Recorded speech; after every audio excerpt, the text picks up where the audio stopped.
Welcome to the Radical Responsibility Revolution podcast. This is where we are transforming lives, inspiring you to reclaim your health, your wealth, and the power of your mind. Here we share actionable insights, inviting you to turn inwards and design your life of purpose and abundance.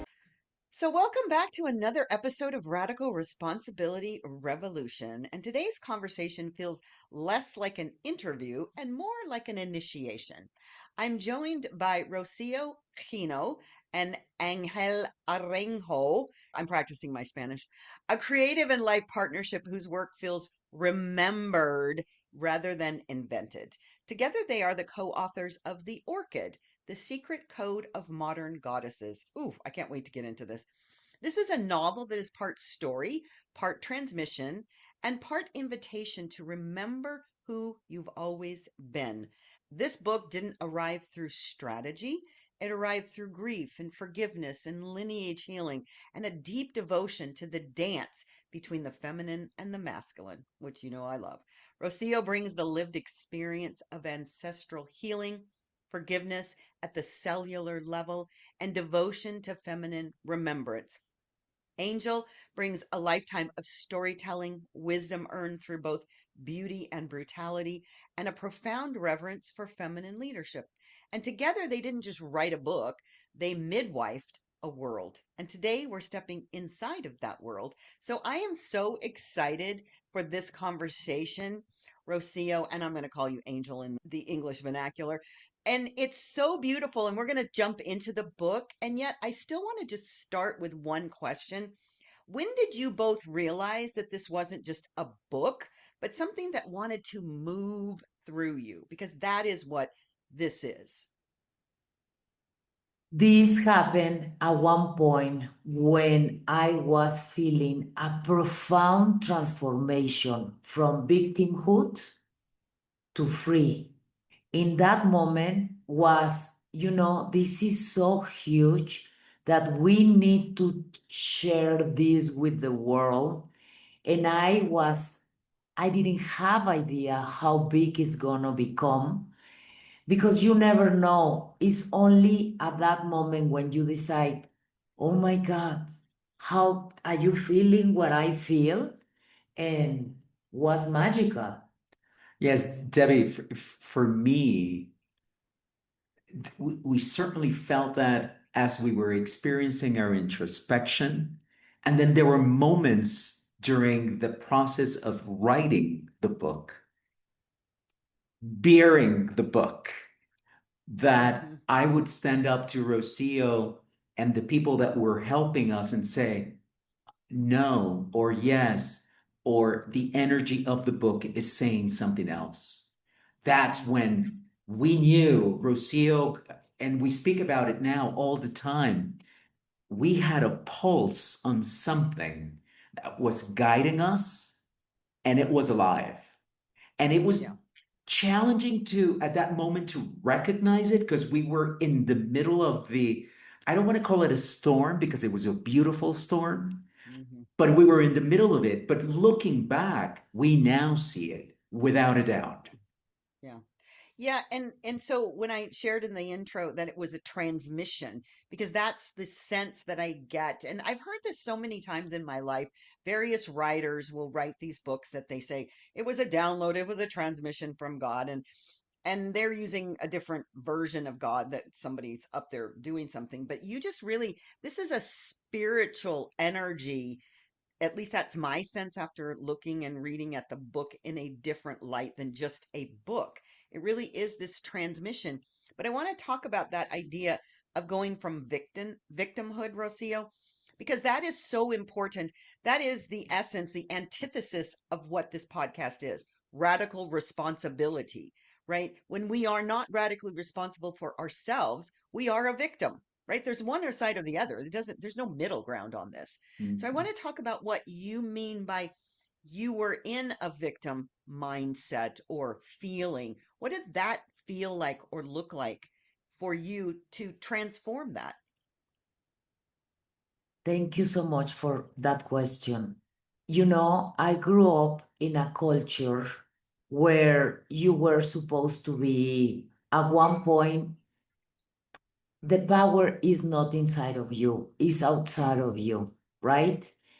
Normally, in my family, after so many difficult challenge, we were immigrant. My mother immigrated from Spain.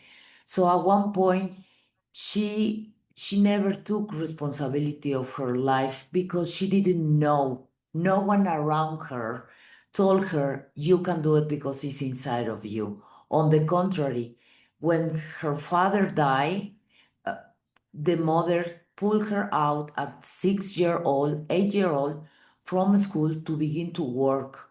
So all these things happen to you. And I grew up in that household when you need to work, work, work. And then if somebody doesn't help you, it's against you. And all these stories that and really train you to see the glass empty always. Nothing is enough. When you go in a relationship with someone and you think that that person is going to read your mind and is all these ideas that life magically needs to happen, when in reality is all the contrary. You need to really understand deeply all these limiting beliefs that has been implanted to you. Never no one teach me how to listen to someone or to listen to me. I was the last person to think about me. It's like a no. You need to be a good girl. Don't talk. Be pretty. Try to find a marriage, a guy who's gonna take care of you, and you only gonna be a good mom. So is all these ideas, then the plan needs to be that one, but the plan's life doesn't go in your favor. For that reason, you can die, get sick, because you don't know that you are trapped. And the thing that only is gonna really transform your experience is what you know yourself and how to deal with your emotions. So I love this because this is how our planet is operating right now. It really is that generational imprinting. It happens all around the world, especially with women. But what I'm coming to find now, it's just, and Angel, it's just as important for men to understand that they're getting the same playbook, the same information. And so because we're getting all of this conflicting information, number one, none of it's correct. How do you feel that you two were able to move through this imprinting, generational, culturally, the planet itself, and make this shift into empowerment? Because that's what you've done, is you've taken your inner power back and not allow the outside power to control you. I can hear people saying right now, well, that sounds really good. How do I even know that I can do it? So speak to that a little bit. Yes, thank you, Debbie. Look, I think we were quite privileged, and I will speak to that, but I want to say that was our privilege, what I'm about to say. Everyone has their own equation or formula of what their own privilege is, and that's what we have to tap into. In our case, we both came from very humble beginnings, so we understood, fighting for, the struggle, if you will. We both found each other and decided that we wanted to be open to international experiences. So our jobs took us around, and we were able to see how different cultures behaved, what happened, and how they lived. And I think to that I would add that, especially with Rocio, she was incredibly curious. So she was always asking questions. And all of us, she says, oh, interesting that in this country they're able to speak about sex more openly, even among women, among young girls, than in my country. And so we went on in that journey, and sort of started picking little tidbits of information. And it's almost as if we had this puzzle, these big ones, like the 10,000 piece puzzle in front of us. And all we just started throwing those little tidbits of information on the table, not knowing the image that was forming. Then, on top of that, something really gigantic happened to us in which we invested all of our money and we lost it all in what proved to be a terrible investment, right? I was able to let it go. I have carried, broadly speaking, a lot more wisdom throughout my life, and it was more present. Rocio's wisdom was internal, but not quite visible just yet. And I was able to let go, and she didn't. And so that led down the journey of, well, how the heck do I get rid of this feeling? Because I don't want to stay in that energy for the rest of my life. And so that led us down a process of, well, let's spend some time in introspection. People showed up. I think the moment you start saying, I'm ready, your messengers appear. So they started showing up, and we then, at that moment, also coincided with my exit from the corporate world. Rocio had done it already. And so all of these things aligned in a way that just, looking back, seems miraculous. And now I know it was ordained, right? I mean, it just was the way it was supposed to happen. And that led us down this path of introspection. And I will say, lastly, that it helped that Rocio and I had met in a professional setting prior to falling into the romantic setting. And we had experience of working together. So when this started happening and we started changing, there was already an incredible amount of respect and collaboration between the two of us. Our marriage wasn't perfect, but it had the makings of something greater that if we worked at it could show up again. And so all of these things put together really was what led us down this path of collaborating in a project. um, and then, of course, you have to put on top of that kind of that the cherry on top is really divine guidance.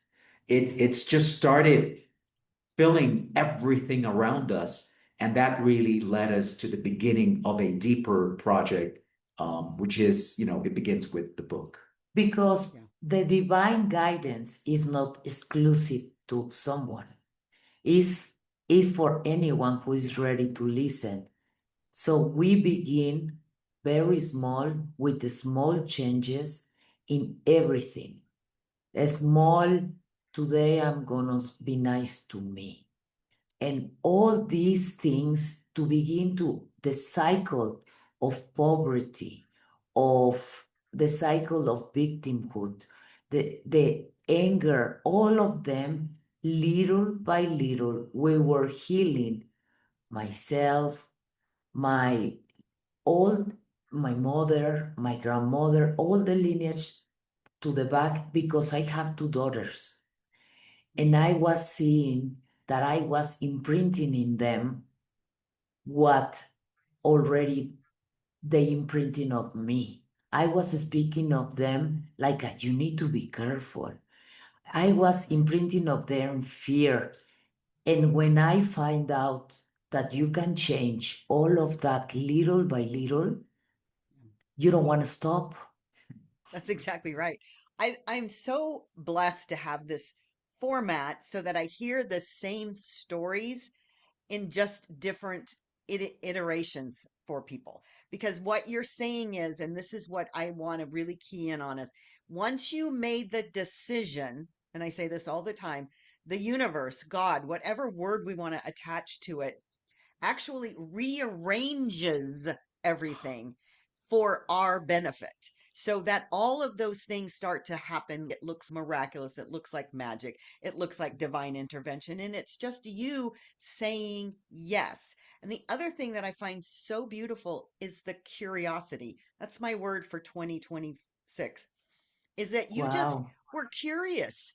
You go about, and that's the thing, is when we're so closed down, when we do stay in our victimhood and we can't be curious about, is there another path?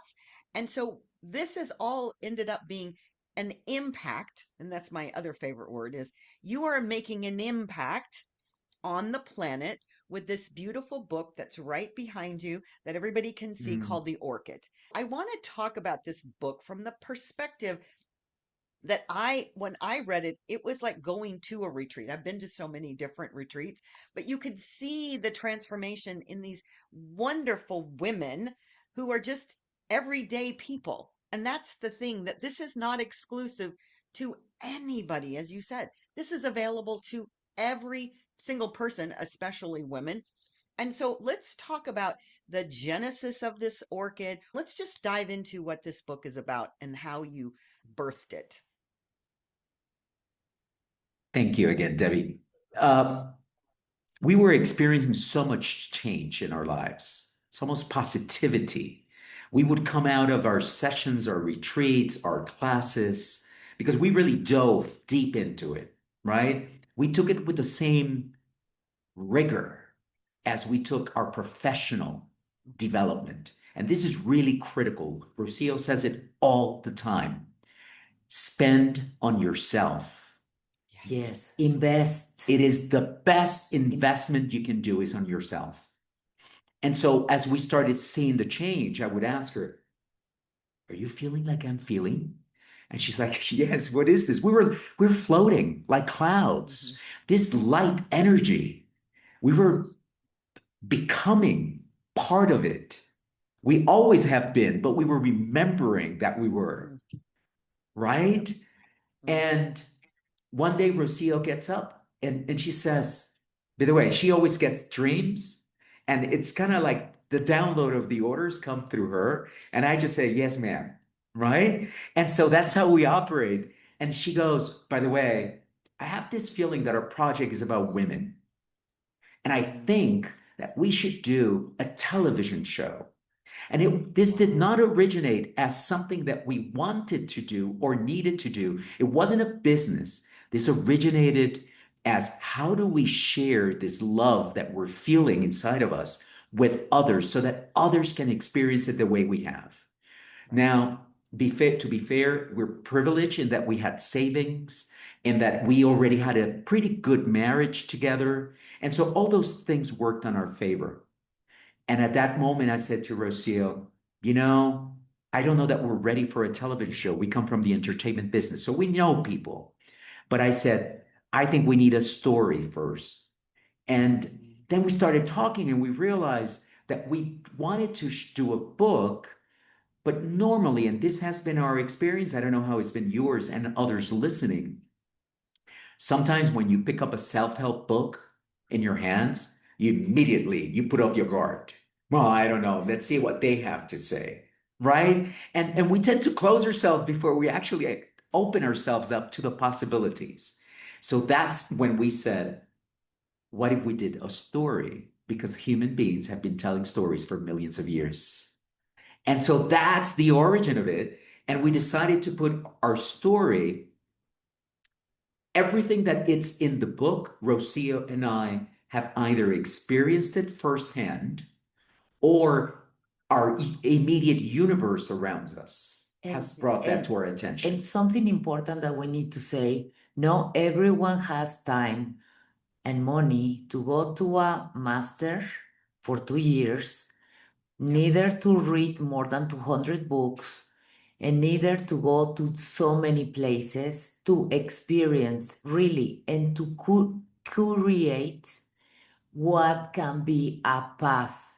So in that case, because I was searching for 30 years, and I wish I have a book like this one, because when you have a book like this one and you read it, you begin to have inspiration of how you can transform your life, because you understand that if they can do it, you can do it. So it's more simple, because when you do read a self-help book, you don't see really sometimes the subconscious. And here is very important that at one point you can read a normal novel or you can have inspiration to really do with your life whatever you want, because that's the point. The point is we came here to be originals, to be ourselves and to create whatever we want. So the most simple path was today, Debbie, is very easy to tell you, but at the moment, I was all the women. I was broken. My grief didn't allow me to see beyond here. So I was able to transform that. And now that I see it, all these, how you say, is transformation, but it's the alchemy of we are doing in our body. In that moment, oh my God, I free myself to create anything that is possible. So the spiral in my life is only growing and growing and growing and is passing very fast. So this is contagious. That's the thing that I love about this book is it's not a self-help. It can be interpreted that if you read it and you get those downloads and transformations. And yet I shared this with you, and I think I shared it already on the podcast. It's an insight into what a fabulous retreat feels like. You call it the Orchid. This is the container that's set for it, which is so beautiful. And you're hearing the voice of these women.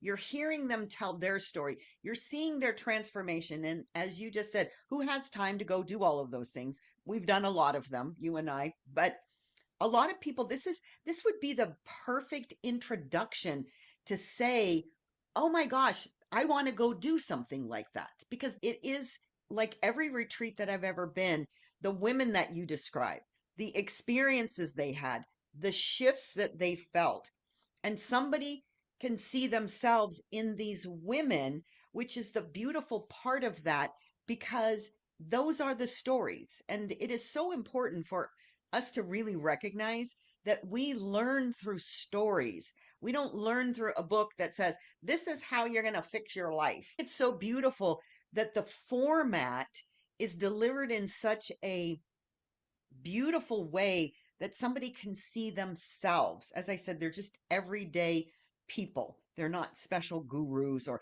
people that have been on the yoga retreats circuit. It's so lovely. And so I want you to talk about how Orchid plays into this, because I know it has a special meaning to you. When we were writing this story about 5 women, well, there's 30 women in total, but 5 of them we follow very closely. And each one of them is quite different. It's almost an archetype and a representation of ourselves. And they're all hitting rock bottom, right? Yes. We were trying to figure out, how do we name this? And so we were looking at every single name. Um, and then one day, the plant orchid showed up, and we started researching it, and we found out that there's about 30,000 species of orchids throughout the world, that they, as we already know, that they're beautiful, that they look like the feminine sexual organ. And we said, oh my gosh, imagine this represents all the women. By the way, later we found out that the word orchid, this is after the book was written, is actually means orchis in Greek, which is testicles. And so some roots of of some orchids actually look like testicles. So really it became a symbol, a really perfect symbol of both femininity and masculinity intertwined in one plant. And so that's where it comes from. It's just a beautiful, beautiful plant that represents the women all over the world that we wanted to speak to. And I love that because orchids are also very delicate, but they can also be very strong if they are treated and fed properly. So I love the metaphor of that. Yes. And so I want to take a step back to the forgiveness part, because as you shared, Rocio had a little trouble letting go of something, which believe me, we Oof. all have trouble letting go of certain things. And forgiveness is so key to so many things in our lives, to allow us to really integrate all of the things that you've shared. So talk about your forgiveness journey and how powerful that is in this whole structure of your life. Now if you tell me what is the most important thing that you need to do is forgiveness. Forgive yourself and forgive others, because that is the energy that you are losing. Instead of putting in somebody something else, is something that you can create for you. But at that point, imagine I never saw forgiveness. I saw forgiveness that I forgive you because you forgot to pick me up from school. Like that kind of forgiveness. But then in my family, I never saw the profound forgiveness. Someone betraying you. And at that point, I was in a crossroads. So I'm going to stop talking to this person. That was my path of learning. It's like that's the step I'm going to take. And at one point, it's like no, we need to do something else, because if not, I'm going to be really and sad and mad. So when I discover forgiveness and the experience inside of me to really let go using different tools to really begin, because it's not one tool fix all, is you need to begin to work your mind with your idea. Then how you speak to you, how you feel about the idea that you have about the thing, and then how you're gonna act. When you begin to work all of them with different tools, you begin to align for a specific issue. And in that moment, when you begin to revisit the issue is not there anymore. So is about somebody else, or about you need to be very understanding of yourself, that if we didn't do different, is because we didn't know. But until you begin to understand that, it's like a whoa. So it's not because they want to create and be terrible with me. No, no, no. They didn't know. Something came onto them. It's like at one point, really, when you forgive, you recuperate and claim again your freedom of that issue. So you are cutting something that was holding you back. So for that reason, it's so important that we learn how to forgive, because it's something that when you remove that is, I can do this transformation.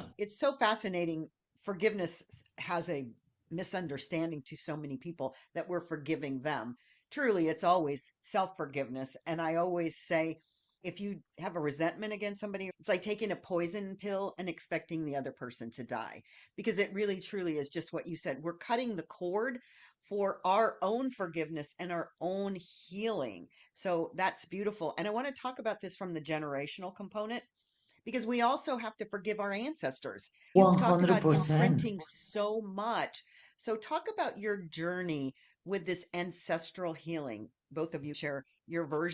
For example, imagine this is our grandmother and all the things that somebody told her that she cannot do, that she needs to be like this, is indoctrination. And then our mothers, and then ourselves, and then our kids. So imagine at one point my daughter told me, Mommy, I want to go on a concert with you. And it's like, I don't want to go to the concert. I don't know that artist. And she say, okay, I can go alone. The, the, the, the think, the fear came to me and say, tell her not to go. It's difficult, it's dangerous. She's going. And at one point I was laughing because I was able to recognize that my mother told me, my grandmother told me to recognize that doesn't gonna pass from me. anymore because I can see it.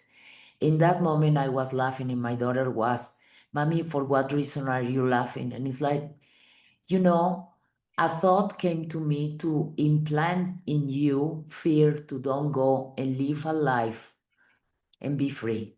So in that moment, she was like, you know, I'm gonna go. And I was so happy for her to be free of this conditioning that we were implant. So that's an example. And I would say that there's many instances in which we have these ideas of how people and things should be. And we read a book, and right, and again, it's about curiosity, about opening yourself up to different ideas. And we read this book about the lessons that we have to learn in this lifetime, right? And who are the people who bring us those lessons? And I'll give you an example that helped me forgive my father, for example. My father was absent from my life, and my only experience with him that I can recall and remember is 5 hours that I spent with him when I was 40 years old. That's it. There's nothing before because he divorced my mom when I was 2, and there's nothing after because we never spoke again. And then he died about 3, 4 years ago. And when I heard of his passing, I had just finished reading that book. And I said, oh, I get it. My father was the father that he was because I needed to learn to be a better one. And it just, I mean, my hair stood up at that moment. So really is, are you able, and to you who are listening, are you able to move away from that center, that storm, and ask yourself, what's the lesson that I'm learning? What's the lesson that is being given to me? Sometimes pushed down my throat because I don't want to learn it. And that sometimes it is painful, that makes you a better human being and gives you a better experience on this earth. And all of a sudden, you start looking at some of the past experiences differently. And that, for me, I see forgiveness as an energy management system, right? I want more energy to live the life that I have right now. Therefore, I'm going to stop giving energy to the things of the past. And all of a sudden, I find myself more bountiful in that energy. Yes. And so I can go on and pursue my dreams. That's how I look at it right now. Oh my gosh, I think that's my new favorite phrase. An energy management system is what forgiveness is, because it is. We are lugging around people rent free in your head. That's what that is. When you're holding on to that, that is a lot of energy that's being put in there. So that is so fantastic. I want to talk about Angel, you said at one point when we were chatting that you became Mary and Rocio embodied the five women. Let's talk about that, about the Mary character, about what that represents energetically in this book, because I think that's really profound and it's something that is not necessarily apparent at first, but it's just something that's so key to the energy of the book. Yes, of course. Mary is the person that we all want to be. We want to be kind, motherly, fatherly, right? We want that person who listens empathically, right? Empathetically. And so that's who she is. She And is a see the best of us. and see the best in everything. See the light, right? The divine inside everybody. It's kind of the amalgamation of all the beautiful things in the world into one person. And Mary, someone broke her heart, went around the world, discovered, she went around the world trying to heal her heart. And what she discovered was something more, that the world is so much greater, that life is so much greater. And so her only goal in life right now, her objective, is to help other people see themselves in that fashion as well. So throughout the book, she's the owner of the Orchid. The Orchid is this spa retreat-like environment, and she is just there, and she almost magically appears everywhere, and she's there to listen to everybody when they have something to say or when they need a hug. She has kind advice. She never puts herself first, but is always thinking of the person in front of her and giving 100% of what that person needs at that moment. When we were writing, I was that person. I was taking on that role. And Rocio, as she mentioned earlier, was the other five women dealing with the emotion. And it was really perfect because I needed to experience through my eyes and through just observing her, observing Rocio, I needed to experience the pain in women's bodies. I needed to see how it gets stored. And Rocio would go, I feel it right here. It's on my throat and it's choking me. And I did not quite understand that. So, really, we were playing these two roles. And it was also very beautiful at the end, Debbie. One day, I don't know what we were happening, and Rocio was struggling with something. And I said, oh my gosh. And she goes, what? You're Mary now. And it was just so beautiful because she had cleansed herself of that pain, of that weight through forgiveness, gratitude, through acceptance.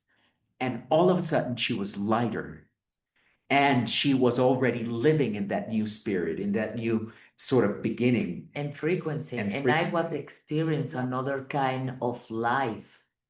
And now I understand, oh my God, if I did it without any help of nobody, because at one point I was orphan and I tried to kill myself and I was sexually abused and all these things. If I was able to do it without a tribe, anyone can do it. Yeah. So that's why it was so important for my soul, for my path in this life, to bring these tools to more people, for them to really begin to live an amazing life.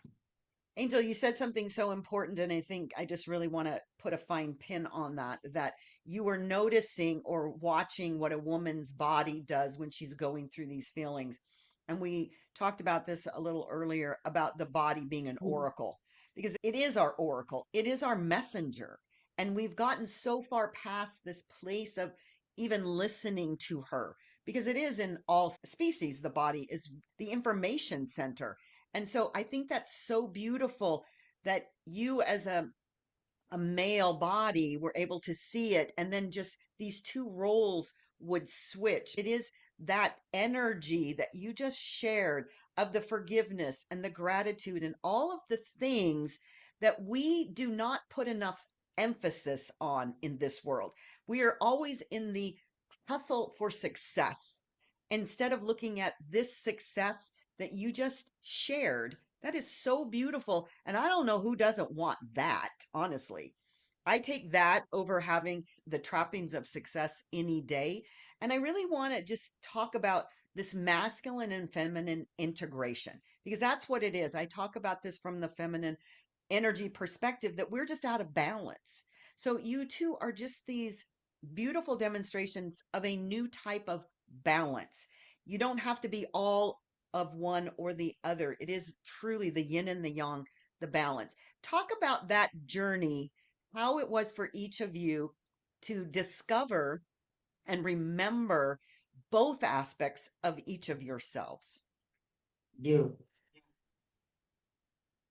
You know, I was again blessed because throughout my life, the feminine energy had been present, grandmother, mother, and again, as I mentioned, father absent, although there were other male figures in my life. And if I look at my professional career, a lot of women supported me and mentored me throughout my career. And where I started to see is yeah, and you know, and I would see it at work too in the profession, is sometimes we act like we're bulldozers and we want to bulldoze through life and you know cut the trees, you know, push people aside. Do you know who I am? I am, you know, and that's the masculine energy because we have refrained the feminine within us. You know, I mean, it's changing dramatically, but I'm sure people listening have heard, perhaps even said to a boy in the family, "Oh, why are you crying? Don't be a sissy." Right? And what did we do? We just turned off one of the most powerful emotional systems Mhm. in our bodies. by simply not allowing ourselves to cry. And so I have been noticing all that, and perhaps I think I'm incredibly curious as well, that when you balance the two, and there's studies now that already prove that the perfect team is one that is more women, less men, and that the balance between the two are allowed. But I do want to say this because this is really important to me, and I really think it's important to the conversation we're having, but in general, also to our listeners. For far too long, we have pushed down the feminine energy, both in women and in men. And I believe that part of the answers to a better world is in us allowing that energy to take its rightful place Mhm. so that when we're addressing differences, when we are addressing inequalities, disagreements between nations, we can bring both of them in a healthy balance into the table. And I believe that alone will improve dramatically the lives and world that we live in. Amen. Yeah, it's But it's it's it's powerful, but it's beautiful. quite It real. is. Yeah, it's beautiful. Thank you. Rocio? He said already everything. Well, But I in mean, my, that's true. is at one point, of course, I was in my masculinity to try to survive. So in the moment that I was, of course, I was feminine, but I was feeling bad for crying. I was feeling bad because I have a connection with my intuition. Intuition is something so important, and we don't work it. And we don't work it because until very recently, if you have it, they kill you. They burn you. They burn you. Yeah. So Hmm. of course we've been put it in a box, something that doesn't belong to a box. So for me to discover this part of me at 50 has been incredible, sexy, magical, powerful, and knowing. It's like I know and I can transmit this through all the colors. And so, of course, I understand that we have this fantastic dance that we do together, but the importance for more people to see it and is they can see that is possible Yeah. to remove the conditioner and him in me to really begin to remember all these beautiful dance that we've been creating for so long. My daughters now they see it and they is like of course I want that and something else. Yeah. And that is what we are doing is here is not only for us, is to try to do it for everyone around Hmm. and to take it and make it theirs. So is that's why the earth, the world needs now more of this energy, don't to confront, only to really to send a lot of love, to really desescalate situations. And is so key because we've been putting in all the movies, all these, yes, we need to do this. And it's like, we can do it in a different way, Yeah. something that no one needs to die. I love the idea that it's a dance. It takes away all of the crazy belief systems that surround masculine and feminine. It's just an intertwined dance. And I often say that the feminine energy is communication, collaboration, intuition, flow, emotability. There's nothing wrong with emotions. We store them in the Compassion, body. Yes, and then the masculine is the doingness. It is the movement, it is the energy that propels us. And if we don't have both, I know we are completely out of balance. So this is so beautiful. I want to share with the audience my favorite quote in the book. I'm all about the women. And this is on page 49. When a woman loves herself, she's no longer at the mercy of forces greater than her, for she becomes, I'm going to start crying, the powerful force herself. And that is the essence of this book. I want to just tie this up with that energy because that is, to me, that was the overarching message of this. And this isn't just for women, but it's guiding women because men have that feminine energy within them so they can feel that too. But when we recognize ourselves, when we remember who we are, that is our ultimate power. Give us your closing thoughts on what you believe 2026 shares with us.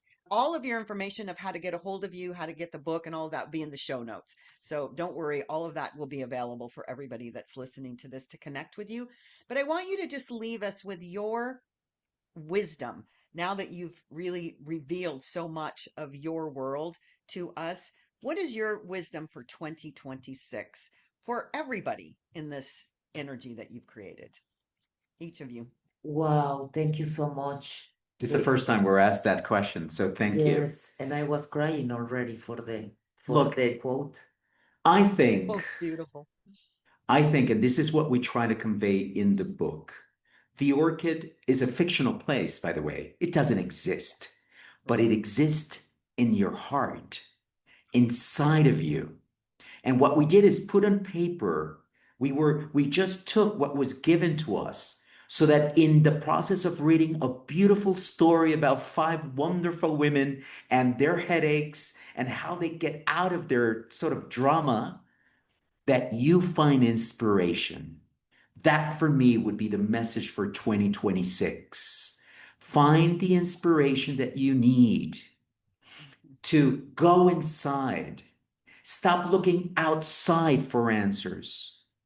Yes, get inspiration there, but go inside. And what the orchid does, and try to create that in your world, it creates a bubble of non judgment, of love, of empathy and understanding that is willing to stand by you as you, because only you can do it and you must go into the dark places of your past and give love to those wounds that are still there. Close them, put them behind, and start living the most amazing life that you can live because it is yours. It's not even yours to be gained. It is yours for the taking and for the remembering because it is your divine, absolute right to shine, to be bright. And I want that in my life, which is why I'll speak for myself, why I'm dedicating my life to this, is that when you shine, whoever you are, whoever it is that's listening, when you shine, my world is better. And I want my world to be better. But I know that I need to help you get to be whatever it is that you need to be in your authentic self. And that is for me what I think 26, but not just 26, but really moving forward forever is what every human being is going to experience because this is not a ritual, if you will, that is reserved for only a few. Everyone, this is for everybody. Yeah. Beautiful words. Thank you. Community.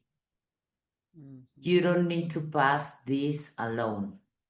You can have your friend, your sister, anyone there to hold your couple, to hold, because when you change channels from victimhood to doer to possibility, you need somebody to hold your space at one time or hold your hand.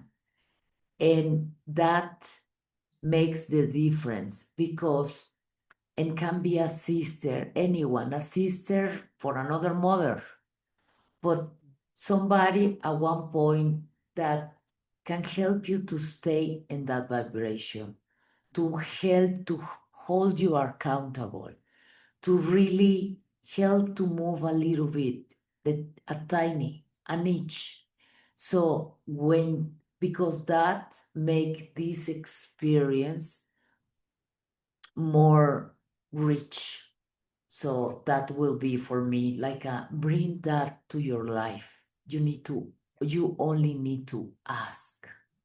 That is so profound. Once we make that decision, all you have to do is start to look for that person, that energy, that frequency that will support you because it's always there. We just haven't been expecting it. So this has been so beautiful. Everybody get the book. It's in the show notes. I can't wait to see what Yes. shows up next for you guys, whether it be a television Thank you. program, a movie, or anything else, because you are here as a gift to this planet, to this universe. And I am so blessed to have had you share yourself with us. Thank you, Debbie. They can find us in the orchidbook.com. That is our webpage, and from there they can find everything. So thank you so much. Thank you so much for this amazing conversation in space. Thank you.